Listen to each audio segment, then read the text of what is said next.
வாசகர்கள் அனைவருக்கும் வணக்கம். பொதுவாக ரோஸ் செடி என்றாலே அனைவருக்கும் பிடிக்கும்.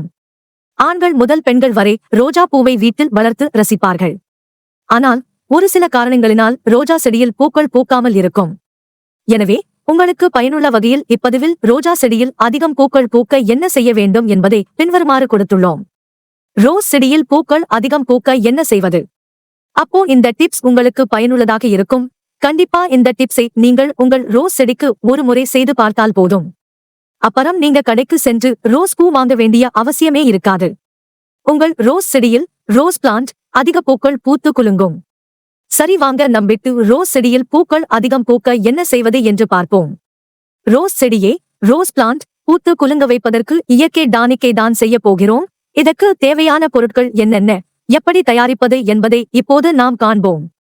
ரோஸ் பூக்கள் அதிகம் பூக்க தேவையான பொருட்கள்: தண்ணீர் 1/2 லிட்டர், வாழைப்பழம் தோல் 3 பொடிதாக நறுக்கிக் கொள்ளவும், காபி தூள் 1 ஸ்பூன், டீ தூள் 3 ஸ்பூன், தயிர் 1/2 கப்.